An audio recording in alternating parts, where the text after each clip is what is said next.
Hi everyone! So today we'll be taking a look at Ultramarine Violet made with PV15. It's a soft, medium to low tinting blue violet that granulates. I have several to show you today, so let's get on with it.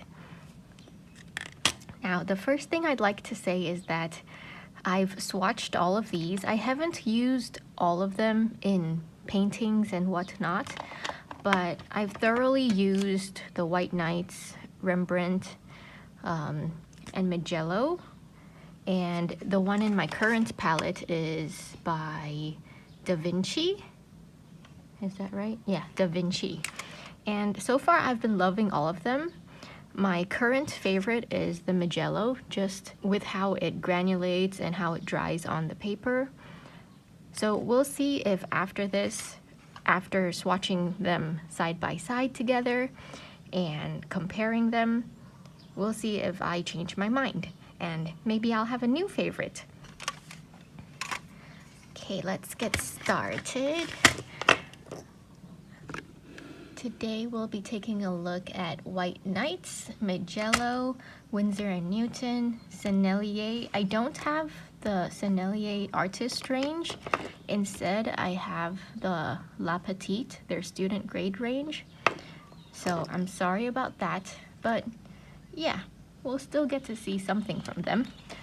Daniel Smith, Da Vinci, and Rembrandt. And then I have a Daniel Smith Ultramarine Red, just to compare its hue with everything else. Okay. Zoom in. There we go. All right. So, first up is White Knights. And I have that in my Sonnet palette. This one right here. I haven't re-wetted any of these, or I haven't sprayed them with any water, so I'm getting as it is. It's a really... So ultramarine violets in general are, I wouldn't say low tinting, because you get that right away. Oops, sorry. You get this color right away, but the more paint you add on to it, it doesn't get high tinting either. So I'd say it's a medium to low tinting.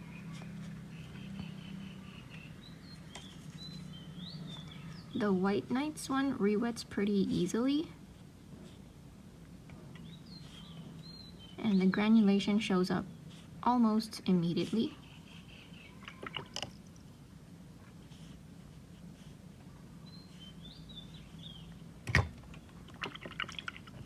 What I don't like about White Knights is that their granulation seems to be this weird gummy textural granulation.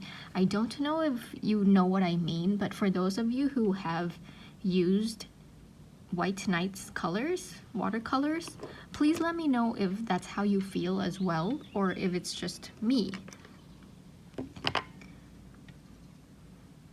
And for reference, this is the tube formula that's dried down. Yeah. Okay, and then we'll come back to compare them once they're all dried later. Next up is Mijello. I have Mijello right here in the corner because I don't have it in a pan. I used to have it in a pan, but I used it all up because I liked it. I liked the color.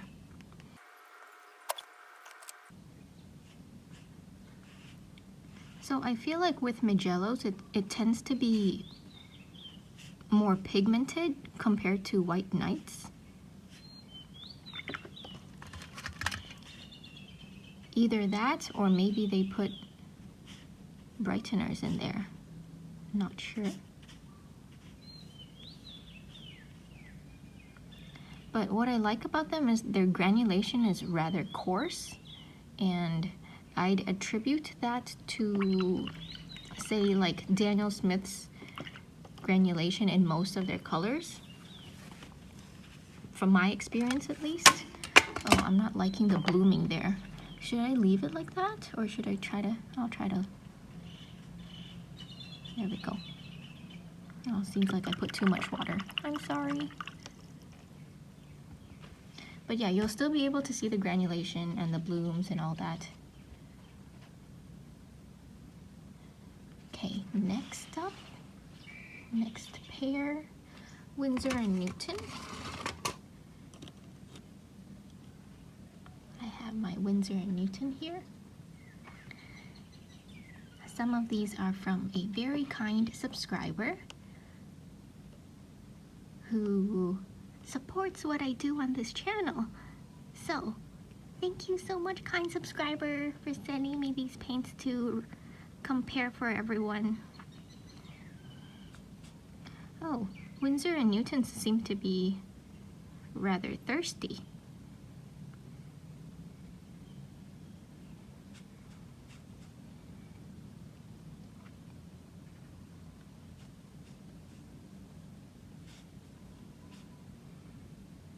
I'm liking its uniformity. I'm gonna see if I could lay on more. Okay. So yeah, Winsor and Newton's formula is rather thick. Why are there bubbles? Is that just me, or is that the formula? The bubbles are gone. Okay, that's good. I think that was just me, maybe because it's from a tiny pan. Oh wow, I love how Winsor and Newton's is very uniform and it's not as blotchy as Mijello. You see that? Mijello is like blotchy, but Winsor and Newton's is so beautiful and even. Okay, Sennelier La Petite. I don't know if you guys know this, but apparently Sennelier La Petite is, so the Sennelier artist range is obviously not vegan because they're known for their honey content, but their student grade line, fine student grade, La Petite Aquarelle, is actually vegan. They don't put honey in these. And, oh no, I already put water in there. But if you go back to see some of my previous videos about the Sennelier La Petite, you'll see that I think I spoke about it not being sticky and actually dries very matte in pans. And I had a suspicion that there wasn't honey in there, but no one could confirm. I contacted, I emailed, I think I emailed Sennelier, but they didn't reply. But the reason I know that it's vegan and doesn't contain honey is because the distributor in Thailand advertised that this one specifically doesn't have honey compared to the artist range.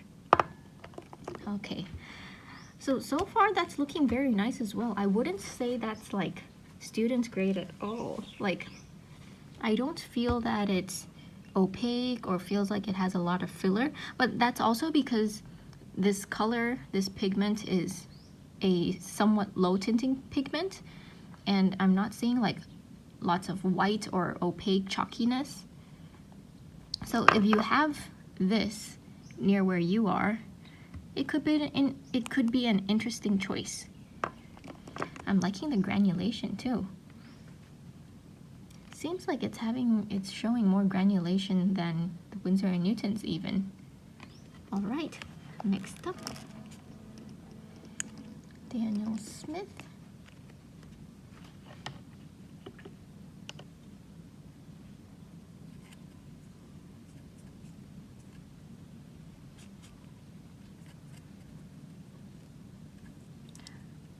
I'm actually really loving all of Daniel Smith's paints because they re-wet so beautifully. Let's see if I could get more. That's pretty cool.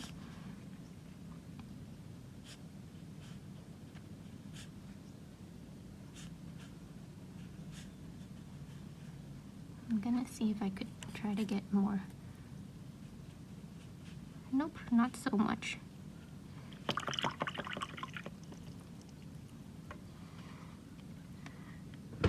What I'm feeling right now is that Daniel Smith's lays down really smoothly, like how Winsor and Newton's did, but the granulation is showing much faster, and even after Winsor and Newton is drying up right here, the granulation isn't really showing much at all, but Daniel Smith's is showing straight away. Okay, oops. Da Vinci.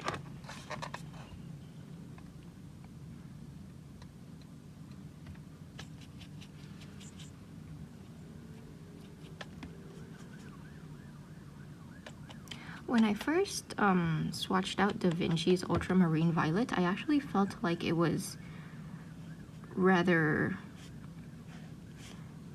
It felt a bit bluer than what I was used to, which is Mijello's. And so hopefully we'll see that in comparison today.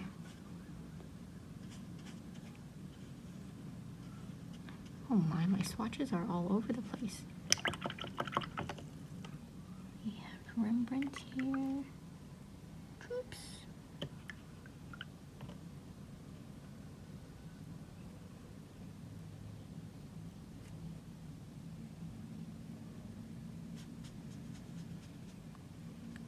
It didn't dry completely. I squeezed this out last night because I didn't have it, so it hasn't dried completely yet. Sorry about that. Let's see if I could layer on some more.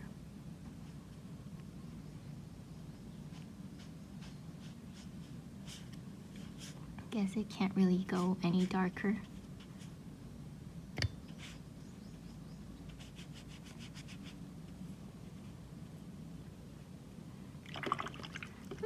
Feels a lot like White Nights. Interesting. Okay, Ultramarine Red. So I decided to include Ultramarine Red in this comparison here is because I feel like not many brands have an Ultramarine Red. And look at that. It's not far off from everyone else's. Oh, focus. I feel like it's not far off. It's a little bit, yeah, of course it leans more red than the rest, but it's also PV15.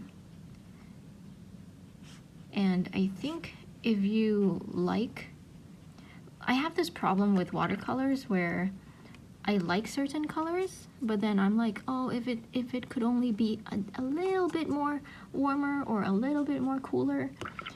And that's what I want to sort of show here, where if you've been using Ultramarine Violet and you love the color, you love the granulation, but you've always thought, hey, like, if only it was a bit more pink, if only it leaned a bit more red, I would love it so much more. And that's what Daniel Smith's Ultramarine Red is. So now that we have all of them swatched out, I think I'm gonna do it this way, if that's okay with you guys, because that way you could see everything. So right away what I'm seeing is that White Nights and Rembrandt's granulation and... Oh, we should talk about hue first. Okay. In terms of hue, Da Vinci's is the bluest of them all.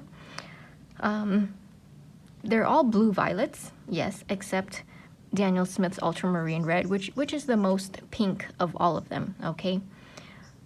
But yeah, Da Vinci's seems to be the most blue out of these, followed by Winsor and Newton, and then I'd say Daniel Smith's and Sennelier La Petite are pretty similar. And then the White Knights and the Rembrandt are starting to lean more towards the red, followed by Mijello. And then the most red out of all of these would be Daniel Smith Ultramarine Red, of course. Granulation, if you want a fine granulation, I feel like it's either Da Vinci or Winsor and Newton. Daniel Smith's is starting to dry, and the granulation is becoming much more soft. So I'm not sure what's going on with that there, but I think we'll be able to assess that further once they're all dry. But I just want to really quickly point out that White Knights and Rembrandt, in terms of their granulation, is so similar with that gummy granulation. The paint itself isn't gummy, for the record, but the texture of the granulation is, I don't know, it's so awkward. Okay, I think that's all I have to say for now, and then we'll come back once they're dry. Okay, so I've just swatched out Mijello again on this piece of paper. So I just wanted to let you see when it's still wet, and then we'll see when it dries as well, because I feel like this one is blooming way too much. All right, I'm back, guys, and all the swatches have dried completely. Okay. After it's all dried completely, I'm not seeing any massive drying shift or any weird things that I didn't notice earlier while they were drying. So there's not much to say. I'd say all of them do granulate, some more so than others. Again, let's start with the hue. So Da Vinci's, obviously bluest. I'll go from bluest to reddest, if that makes sense. So bluest would be the coolest, reddest would be the warmest. Da Vinci is the most blue, and I'd give the second place to Winsor and Newton. And then Daniel Smith, Rembrandt, Sennelier, and White Knights seem to be almost in a similar hue. And Mijello's feels a little bit redder, although they're pretty much the same. But what I want to say about this is that it looks a bit redder because look at that, guys. Do you see the granulation? And it looks as if there's separation of blue and then there's like pink left behind. I don't know, like, to me, I think that's so interesting. And that's mainly the reason why Mijello has been my favorite. I'm not sure if it's showing through the scan, the camera. Hopefully after I scan them, you'll be able to see it more clearly. But for clarification, this isn't multi-pigment. This is Mijello's Ultramarine Violet number 2. Where does it say? Here we go. It says PV15. They have a number 1, which is multi-pigmented, and you could see that in comparison to other colors, other ultramarine violets in Dr. Otto Kano's channel. I'll link it below or above somewhere. But yeah, if you could get your hands on this, I think a lot of people may have this from buying their single pigment sets. So we're done with the hue. Granulation, I'd give Mijello, the Ultramarine Violet number 2, the most points because it's such an interesting granulation.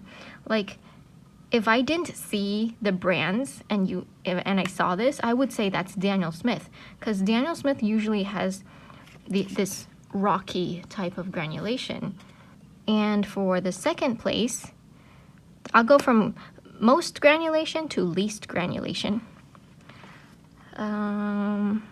So most granulation, I'd say Mijello's. I'd give that to Mijello. And then White Knights is actually showing great granulation. And then Winsor and Newton. In mass tone, not so much, but once it's watered down, it's really clear. And then I'd go with Daniel Smith. then Sennelier La Petite, the Vinci's, and then Rembrandt. Rembrandt does granulate, but compared to everything else here, it seems to be the least granulating. Let's see if I could do some close-ups. We'll do 2 at a time.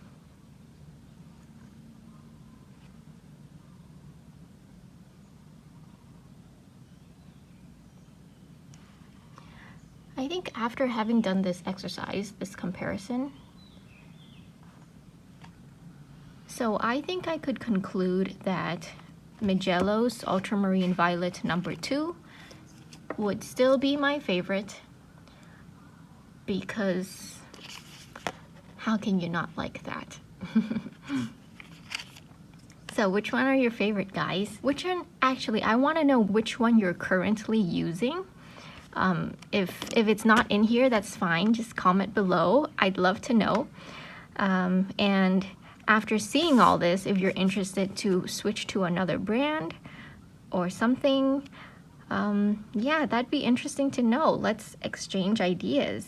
And are there any of you who don't even use Ultramarine Violet? Like, I can understand why some people don't like it, because it could be seen as low tinting, and people might go for dioxazine violet, you know, the PV15, where it's like super strong tinting, and there's a lot of mixing potential there. But yeah, I really like Mijello's, well, not just Mijello, but Ultramarine Violet in general, as a soft background. And see, when there's watercolor blooms, it tends to be quite interesting. Yeah, okay.